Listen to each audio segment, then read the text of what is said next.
Los combates de Castellammare en 1654 y la defensa de Pavía en 1655 son dos hechos poco conocidos, pero de los que vamos a hablar hoy. Entonces, bueno, vamos a seguir en contexto. Estamos en la Guerra Franco-Española, en los compases finales. Y bueno, Italia, siempre teatro de operaciones secundario de la guerra, pero se daban a veces operaciones interesantes como estas que vamos a comentar.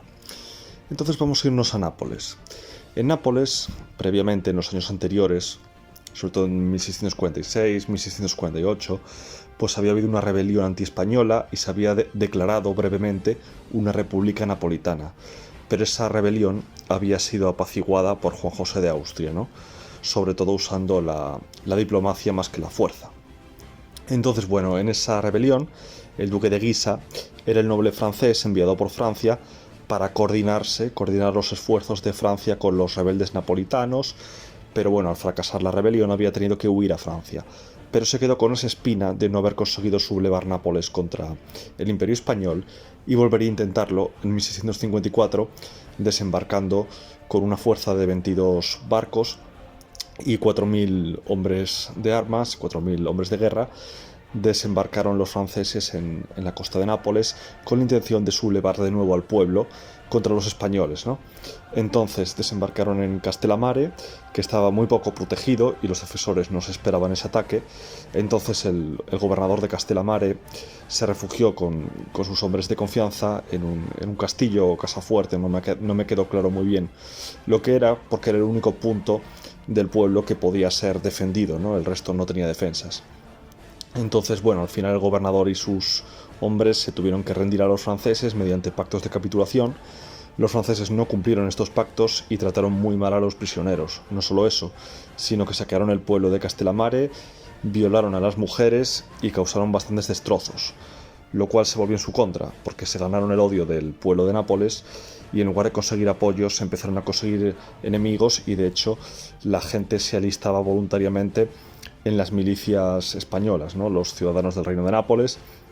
Entonces, bueno, las tropas francesas, después de conquistar Castellammare y fortificarse allí, intentaron estorbar las vías de comunicación y de comercio que enlazaban con la capital, con Nápoles capital, e intentaron tomar por sorpresa la Torre de la Anunciada, que era un puesto de vigilancia, pero su ataque sorpresa fue descubierto y fracasaron. No solo eso, sino que el grupo de atacantes enviado a capturar esa torre fue sorprendido por la caballería ligera española y desbaratado en una escaramuza grande en la que los franceses tuvieron unas 500 bajas, ¿no?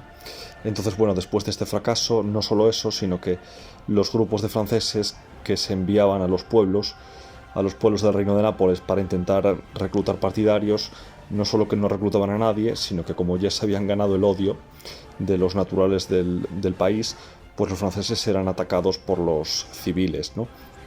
Entonces, bueno, viendo que todo se les volvía en contra, el duque de Guisa ordenó la retirada. La retirada se realizó de forma bastante desordenada y de hecho los franceses al retirarse perdieron una galera capturada por las galeras españolas y luego perdieron otra segunda galera ya en mar abierto en una tormenta. Según la crónica española, los franceses entre muertos, heridos, prisioneros y desaparecidos tuvieron unas 2.000 bajas, de las cuales 200 eran prisioneros. Puede que estas cifras estén un poco exageradas, pero en cualquier caso la operación francesa aquí en Nápoles fue un fracaso.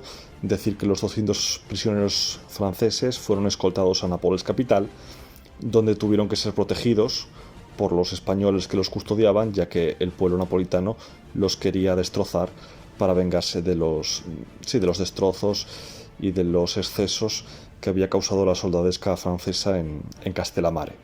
Entonces así fracasó el intento francés de sublevar el reino de Nápoles.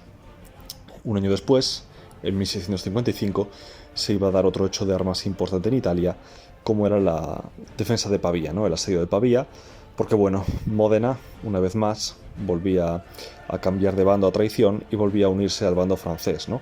Entonces, un ejército francés, saboyano y modenés, al mando compartido de Tomás de Saboya y Francesco d'Este, el duque de Módena, pues un ejército aliados y de saboyanos, franceses y modeneses que llegaba a los 22.000 hombres, invadió el reino, el ducado de Milán, y asedió la ciudad de Pavía.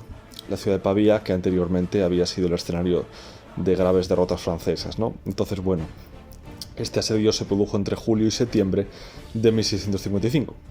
Entonces el ejército aliado empezó a rodear la ciudad en base a 4 cuarteles, ¿no? Primero conquistaron los arrabales, esos barrios situados fuera de la ciudad amurallada, y una iglesia. Los conquistaron tras un duro combate, aunque eso sí, los defensores comenzaron a hacer, en esta etapa temprana del asedio, empezaron a hacer bastantes salidas, sobre todo con la caballería, que les causaron bastantes bajas a los atacantes, sobre todo en el sector donde estaban los modeneses.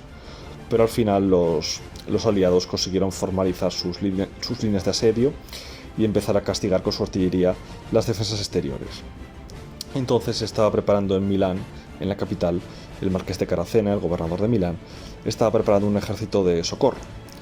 Pero el gobernador defensor de la plaza de Pavía le mandó una carta al marqués de Caracena diciendo que no se apresurara en venir a socorrerles, que ellos aún podían aguantar un tiempo, que mejor que se tomara tiempo para reunir un ejército de socorro grande, y que no se precipitara y no cometiera errores por precipitarse, que no hacía falta precipitaciones, que ellos podían aguantar. Entonces, bueno, ese mensaje tranquilizador del comandante que defendía Pavía, pues dio calma al marqués de Caracena para organizar el ejército de socorro haciendo las cosas bien y no precipitándose y no cometiendo errores de precipitación, ¿no?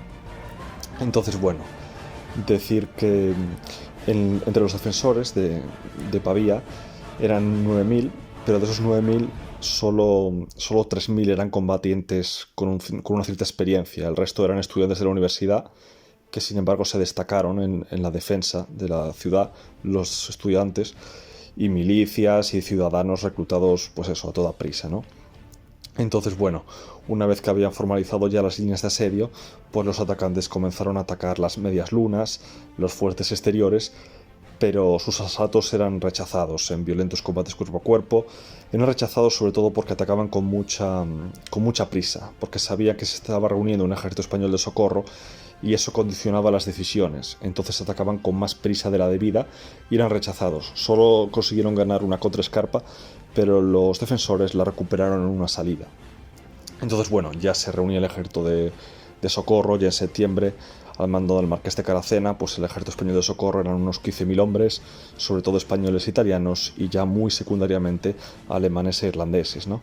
Entonces, Tomás de Saboya y Francesco d'Este, viendo que se les acababa el tiempo, decidieron dar un último asalto general a la ciudad, a lo que es la ciudad en sí, pero ese asalto terminó en un fracaso estrepitoso y se tuvieron que retirar, siendo acosados en su retirada por la caballería ligera española, ¿no?